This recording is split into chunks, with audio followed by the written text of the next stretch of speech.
बिस्मिल्लाहिर्रहमानिर्रहीम। लाखों करोड़ों दुरूदो सलाम मोहम्मद मुस्तफ़ा सल्लल्लाहु अलैहि वसल्लम और आले मोहम्मद पर। मैं हूं उमर दराज गोंदल।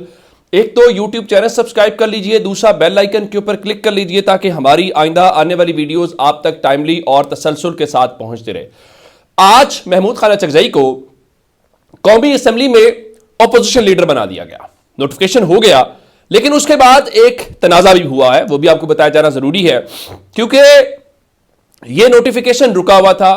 अब यह नोटिफिकेशन रुका था तो नोटिफिकेशन क्यों रुका था और उसके पीछे फिर क्या हुआ, इस सिलसिले में आज जो महमूद खान अचकज़ई की तकरीरी के हवाले से कामरान मुर्तज़ा साहब जो हैं, जिनका ताल्लुक JUIF से है, यानी मौलाना फजलुर रहमान साहब की जमात से है, उन्होंने आज एक दावा किया जिसको कहा जा रहा है कि एक नया पिंडोरा बॉक्स खुलने वाली बात है। और उन्होंने कहा जी ये जो महमूद खान अचकज़ई का बतौर अपोजिशन लीडर तकर्रुर है, ये नवाज शरीफ ने कराया है। अच्छा, क्यों कराया है? उनके मुताबिक महमूद खान अचकज़ई ने नवाज शरीफ से बराह रास्त राब्ता किया था और उनके मुताबिक ये इक़दाम आने वाले दिनों में वसी तर मिसाक़ जमहूरियत की बुनियाद बन सकता है। तो उनका कि अब इस सिलसिले में चूंकि नवाज शरीफ से उनकी न सिर्फ यहां तक हुआ कि उनका राब्ता हुआ, बल्कि उन्होंने कहा कि दोनों की टेलीफोनिक गुफ्तगू हुई जिसकी रिकॉर्डिंग भी कुछ लोगों के पास मौजूद है। अब या तो फिर कामरान मुर्तज़ा साहब ने वो रिकॉर्डिंग सुनी है या वो हवा में बात कर रहे हैं। मैं आपको एक जाती मालूमात दे देता हूं। महमूद खान अचकज़ई साहब लाहौर आए और लाहौर में उनकी सहाफ़ियों के साथ नशिस्त थी और ये मैंने ही उनसे सवाल किया था नवाज शरीफ से राब्ते वाला कि क्या आप उनसे कोई मिलेंगे, कोई राब्ता हो रहा है या होगा।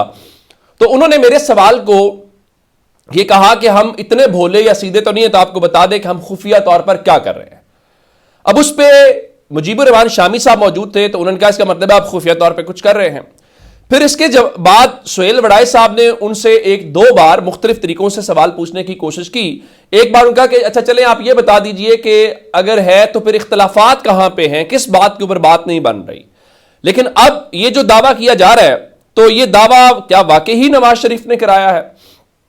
अब अगर नवाज शरीफ ने, अगर उनकी बात मानी जाए, तो नवाज शरीफ महमूद खान अचकज़ई का क्यों करवाएंगे, एक सवाल। दूसरा सवाल, अगर वो करवा रहे हैं तो इसका मतलब है फिर वो एस्टैब्लिशमेंट की नाराजगी बोल रहे हैं, क्या वो एस्टैब्लिशमेंट के साथ छेड़छाड़ कर रहे हैं? ये सवालात तो बहरहाल अपनी जगह के ऊपर मौजूद है। अब जहां तक ये बात है कि इमरान खान का ये तकर्रुर है और इमरान खान ने, मैंने पहले भी कहा था कि उसमें तहरीक इंसाफ का, इमरान खान का कोई फायदा नहीं है सिवाय इसके कि इससे एस्टैब्लिशमेंट चिढ़ती है और उनको गुस्सा आता है।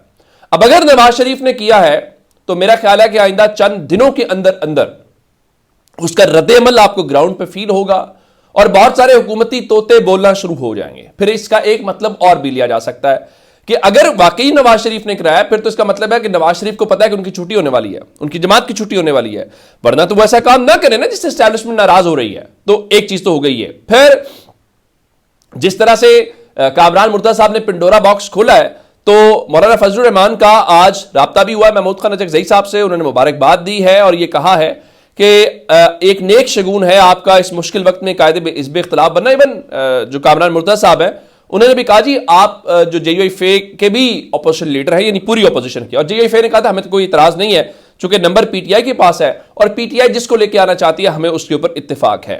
अब का जो महमूद खान अचकज़ई हैं, जो नए तैनात होने वाले अपोजिशन लीडर हैं, जाहिर है कि उनके हवाले से यह बात जरूरी है कि वो आज कराची जा रहे थे। मैंने आपको बताया था कि तहरीके तहफ़्फ़ुज़े आईन पाकिस्तान की जो क़यादत है वो अगले 3 दिन कराची में गुजारेगी और हमने ये देखा कि कराची ने सुहेल आफरीदी को लेकर जिस तरह का ओवरवेलमिंग रिस्पॉन्स दिया वो बहुत सारे लोगों के लिए परेशानी का बायस था। तो अब जब महमूद खान अचकज़ई और असद कैसर और दीगर जो क़यादत है, अल्लामा राजा नासिर अब्बास साहब, तो उनका इस्तकबाल कैसे होगा, तो मैं इसलिए कह रहा हूं कि अचकज़ई साहब ने अपनी नई इनिंग्स देखें। एक इनिंग्स थी उनकी पहले जो वाली सूरत हाल थी, अब वो मुल्क में अपोजिशन लीडर हैं, अब उनकी तकारीर सुनने वाली होंगी, अब उनकी हर बात की एक वजन है। पहले वो एक MNA थे, एक अपोजिशन के अलायंस के सरबराह थे, अब वो अपोजिशन लीडर हैं और उसमें JUI की भी नुमाइंदगी करेंगे, सबकी नुमाइंदगी करेंगे। कराची में जब वो पहुंचे तो कराची में अगर आप मनाजिर देखें तो कराची में उनका वालेहाना किस्म का, जिसको बहुत सारे लोग तारीखी इस्तकबाल कराची में कह रहे हैं। और इस मौके के ऊपर कराची एयरपोर्ट के ऊपर आज हमने जो नारे सुने वो नारे बहुत दिलचस्प थे, और उसमें कुछ नारे तो ऐसे थे जैसे जमहूरियत जिंदाबाद, बिल्कुल ठीक है, जमहूरियत जिंदाबाद का तो किसी को कोई एतराज भी नहीं है। फिर इवन इमरान खान जिंदाबाद के नारे लगे। अब जब आप इमरान खान जिंदाबाद के नारे लगाएंगे तो मेरा ख्याल है कि बहुत सारे लोगों को बहुत सारी परेशानी हो जाएगी कि ये आप नारे क्या लगा रहे हैं। लेकिन सच्ची बात यह है कि ये नारे फिलहाल पाकिस्तान में सबसे ज्यादा गूंजते भी हैं और सब कुछ होता भी है। अब ये जो महमूद खान अचकज़ई का मैटर है, जिस तरह मैं कह रहा हूं कि JVFA के राना सनाउल्लाह का उसके ऊपर रद्दमल है, वो शामिल मैं जरूर करना चाहता हूं।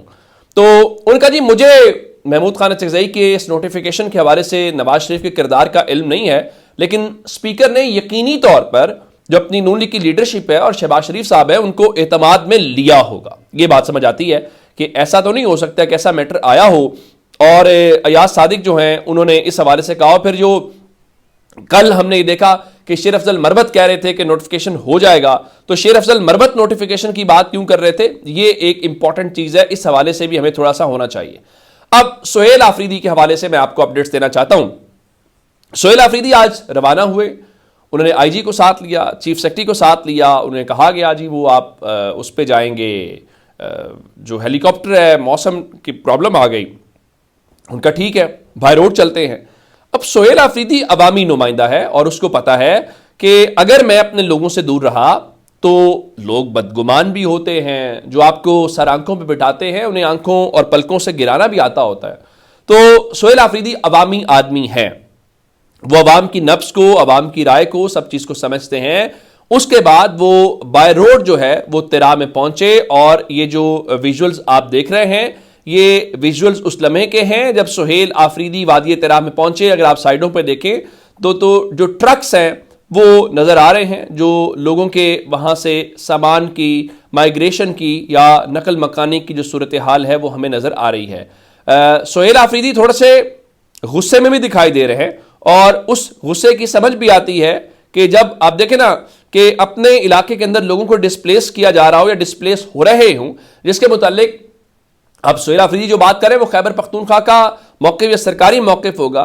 वो कह रहे हैं जी जबरी बेदखलियां की जा रही हैं और वो कह रहे हैं कि हमारी हुकूमत के मामलात के अंदर ज़बरदस्ती मुदाखलत की जा रही है। और फिर जिस तरह PTI का स्टांस है कि देखिए ये जो ऑपरेशन हो रहा है ये ऑपरेशन हमारी हुकूमत की इजाज़त के बगैर हो रहा है और कॉन्स्टिट्यूशन जो है वो इस चीज़ की इजाज़त नहीं देता कि आप स्टेक होल्डर्स को एतमाद में लिए बगैर ये सब कुछ करें। लेकिन निज़ाम कहता है कि हमें कोई फ़र्क नहीं पड़ता। और इस हवाले से DG ISPR की प्रेस कॉन्फ्रेंस में सवाल हुआ था ऑपरेशन को लेकर और उस ऑपरेशन के हवाले से उन्होंने वहां पे बड़ी वाज़ेह बात की थी कि ऑपरेशन हो रहा है ना, वो मुखालिफत तो कब से कर रहे हैं। तो इसका मतलब है कि उस चीज़ को कोई ज़्यादा बॉदर नहीं किया जा रहा कि पाकिस्तान तहरीक इंसाफ का उसके ऊपर स्टांस क्या है या तहरीक इंसाफ की से क्या है। तो मेरा ख्याल ये है कि उसका मौक़िफ़ तो होना चाहिए था, उस चीज़ को हमें इस तरह से नहीं लेना चाहिए था कि हम अनबॉदर्ड समझते कि अगर आप लोगों को मिलाएंगे, लोगों की राय साथ शामिल हो जाएगी तो जो चीज़ आप करना चाहते हैं वो बहुत बेहतर अंदाज के अंदर होगी। ये अब तक की अपडेट्स हैं। अगर आपने अभी तक चैनल सब्सक्राइब नहीं किया कर लीजिए। अपना बहुत सारा ख्याल रखिएगा। खुदा हाफिज़।